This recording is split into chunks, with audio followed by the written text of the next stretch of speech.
नमस्कार ट्रैवलर अवी ब्लॉग में आपका एक बार पुनः स्वागत है। आज हम लोग इलाहाबाद में खुसरो बाग, जो कि जहांगीर के बड़े बेटे खुसरो मिर्जा का मकबरा भी है, को देखने आए हुए हैं। कहा जाता है कि सत्ता के संघर्ष में पहले आंखें गंवाई फिर जिंदगी। कहानी राजपूत माँ से जन्मे उस शहजादे की जो कभी तख्त न पा सका। इतिहास गवाह है कि मुगलिया सल्तनत के तख्त पर बैठने की होड़ में शहजादे एक दूसरे के खून के प्यासे रहे हैं। इस रंजिश को खत्म करने के लिए अकबर ने एक अजीब फैसला लिया था, जो बेहद गलत साबित हुआ। मुगल सल्तनत का तख्त एक ऐसा ख्वाब था जिसे पूरा करने के लिए मुगल शहजादे कुछ भी कर गुजरते थे। अकबर तक सब ठीक चला, उसके बाद तख्त के लिए शहजादों में आपसी रंजिश बढ़ती रही।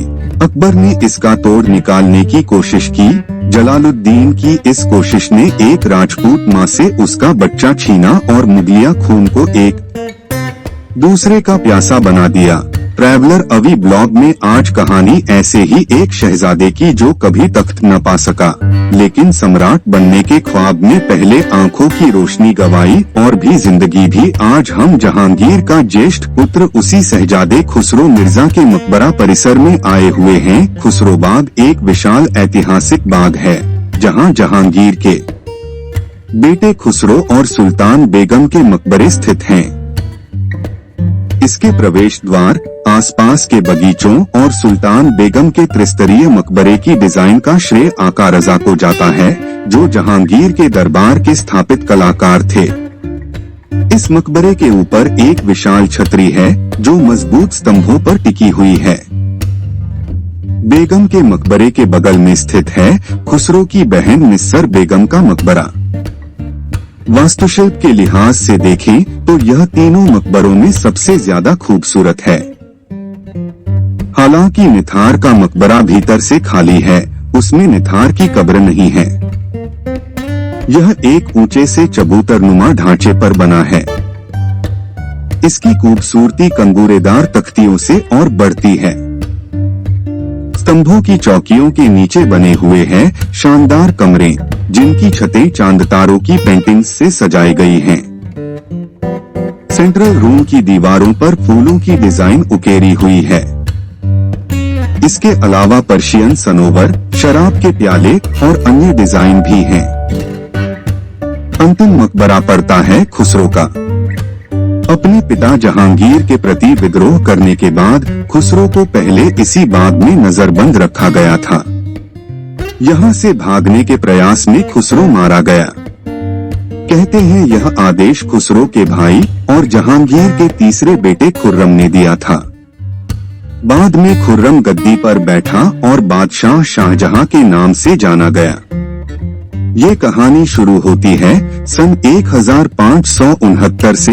ये वही साल था जब अकबर का ख्वाब पूरा हुआ और शहजादे सलीम का जन्म हुआ। वही सलीम जो आगे चलकर जहांगीर कहलाया। सलीम अकबर की पहली औलाद और तीनों भाइयों में सबसे बड़ा था। 18 साल की उम्र तक सलीम अकबर के पसंदीदा शहजादा था, लेकिन उसके बाद वह शराब और कनीजों में ऐसा डूबा कि अकबर से देखा नहीं गया। इतिहासकार ऐसा मानते हैं कि अनारकली का किस्सा भी इसी दौर का रहा होगा। अकबर ने सलीम का निकाह आमेर की राजकुमारी मानबाई से कराया। मानबाई अकबर के ही नवरत्नों में शामिल मान सिंह की बहन थी। निकाह के बाद भी सलीम का रवैया नहीं सुधरा। अकबर के 2 और शहजादे थे, जिनका नाम मुराद और दानियाल था। अकबर फैसला नहीं ले पा रहा था कि वारिस किसे बनाया जाए। तीनों शहजादों के बीच भी रंजिश बढ़ रही थी। 1587 में मानबाई ने एक शहजादे को जन्म दिया। अकबर ने इसका नाम रखा खुसरो।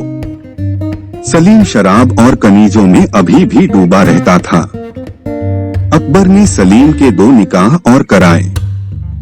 इससे सलीम तो नहीं सुधरा, लेकिन मानबाई की दिमागी हालत बिगड़ गई।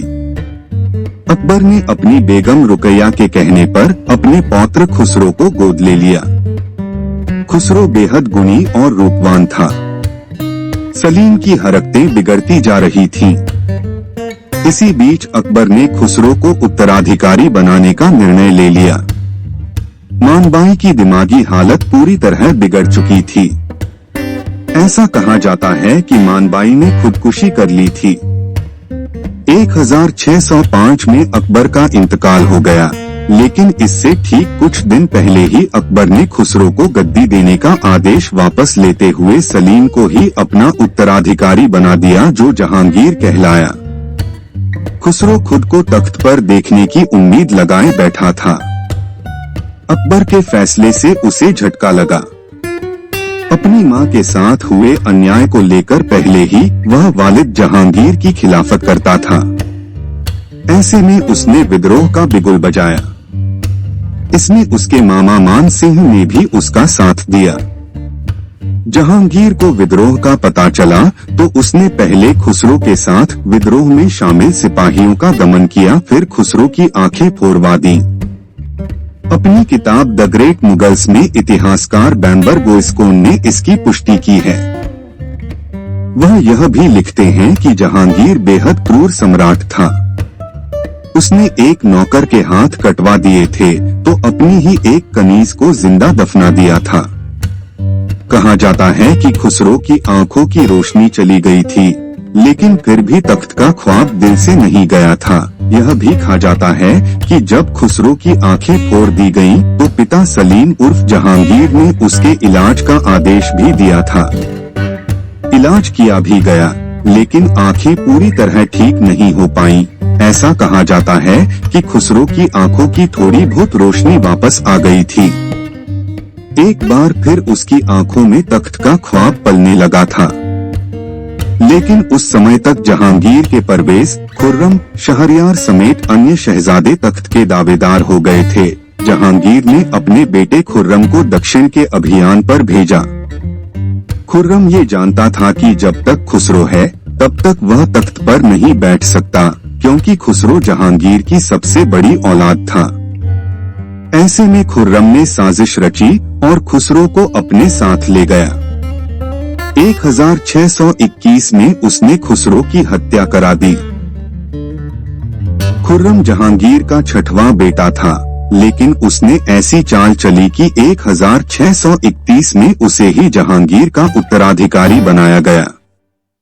यही खुर्रम बाद में शाहजहां के नाम से जाना गया, जिसने बाद में आगरा में ताजमहल जैसी भव्य इमारत तामीर की थी। इसी परिसर में मानबाई उर्फ शाह बेगम का उनके 7 बच्चों साथ मकबरा है। पति और बेटे खुसरो के बीच के झगड़े से तंग आकर मानबाई ने सन 1603 में 7 बच्चों के साथ अफीम का ओवरडोज लेकर खुदकुशी कर ली। मानबाई पंजाब के गवर्नर व अंबर के राजा भगवंत दास की बेटी व राजपूत मुखिया मान सिंह की बहन थी। उनका विवाह सन 1584 में मुगल शासक सलीम उर्फ जहांगीर से हुआ था। सन 1587 में शहजादे खुसरो का जन्म हुआ था। सन 1622 में बुरहान में खुसरो की मौत हो गई थी। उन्हें भी यहीं लाकर दफना दिया गया था। मां के दाहिने तरफ खुसरो का मकबरा है। इस बाग के निर्माण में 22 साल लगे थे। इलाहाबाद जंक्शन के पास स्थित खुसरो बाग करीब 64 एकड़ में फैला है, जिसकी दीवार 20 फीट ऊंची है। बगीचों के शौकीन मुगल शासक जहांगीर ने इसका निर्माण कराया था, जो 1605 में शुरू हुआ और 1627 में पूरा हुआ। यहाँ बने मकबरों का निर्माण 1606 से 1607 ईस्वी में किया गया था। हाथी घोड़े से सवार खुसरो इस द्वार से अंदर प्रवेश करता था। सुरक्षा की दृष्टि से यहाँ 32 फीट ऊंचा और 16 फीट चौड़ा फाटक बनाया गया था। सागौन की लकड़ी से निर्मित ये विशालकाय फाटक आज भी मौजूद है। पुरातत्व विभाग के लोगों का कहना है कि ये काफी जर्जर हो चुका है, भारी होने की वजह से जमीन में धंस गया है। जानकारों की माने तो यहाँ आने वाले लोग जो भी मन्नत मांगते थे वो जरूर पूरी होती थी। मन्नत पूरी होने पर इसके मुख्य द्वार के गेट पर घोड़े की नाल ठोकने की परंपरा थी। यहाँ लगी घोड़े की नाल इसका प्रत्यक्ष प्रमाण है। यहाँ की देखरेख करने वाले कमलाकांत शुक्ला ने बताया, अब लोग नहीं आते, लेकिन पहले यहाँ आते थे और मन्नत पूरी होने पर गेट पर नाल ठोक जाते थे। कुछ लोग यहाँ से नाल उखाड़कर भी ले जाते थे और उसकी अंगूठी बनवाकर पहनते थे। अब तो लोग यहाँ से सिर्फ नाल उखाड़कर ले जाते हैं, ठोकता कोई नहीं। यहाँ लगा गेट भी इतने साल का ही पुराना है जो अब जर्जर हो चुका है। आजादी के समय क्रांतिकारियों ने अंग्रेजों से बचने के लिए इसका प्रयोग किया था। तो यह था खुसरो बाग और उससे जुड़ा इतिहास। यह ब्लॉग कैसा लगा कृपया लाइक, कमेंट्स और सब्सक्राइब करें। आपका बहुत बहुत आभार और धन्यवाद।